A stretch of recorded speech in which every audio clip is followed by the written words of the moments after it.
మా బావ మీద కేసు విత్డ్రా చేసుకుంటేనే నేను ఈ కేసుని విత్డ్రా చేసుకుంటాను. నీతో మాట్లాడడం అనవసరం. నీ మాయలో పడే వీడు పూర్తిగా మారిపోయాడు.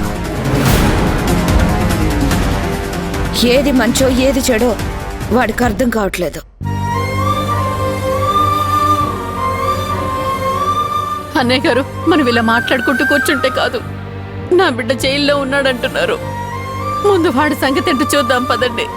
ఆగండమ్మా. మీరు ఇల్లు దాటి వెళ్ళారు అంటే మళ్ళీ ఇంట్లో అడుగు పెట్టాల్సిన అవసరం ఉండదు.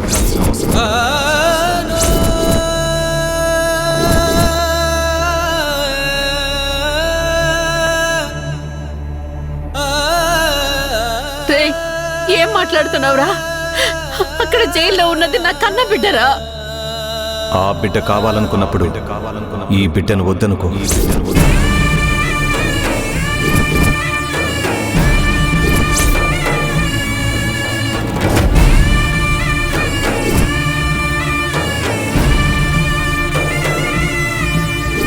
ఏ ఈ అన్నను వద్దనుకుని వాడు వెళ్ళాడు కదా, అలాగే ఈ కొడుకు కాదు ఆ కొడుకే కావాలనుకుంటే నువ్వు కూడా వెళ్ళమ్మా.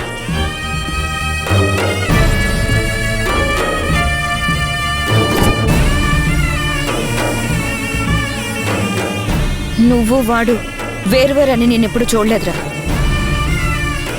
వాడక్కడ కష్టంలో ఉంటే ఇక్కడ నీ మాట కోసం నేను ఆగలేను.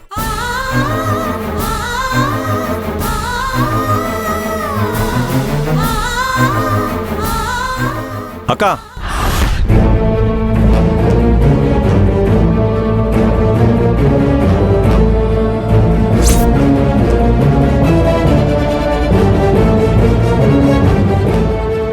నీకు కూడా చెప్తున్నాను, నీ అడుగు గడప దాటితే ఆ అడుగు మళ్ళీ ఇంట్లో పెట్టే పరిస్థితి ఉండదు.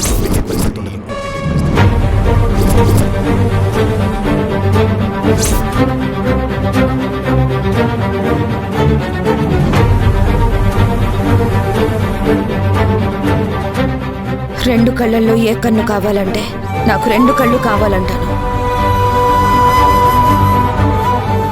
ఇక్కడ నువ్వు నట్టింట్లో హాయిగా కూర్చొనుంటే వాడు అక్కడ జైల్లో ఉన్నాడురా.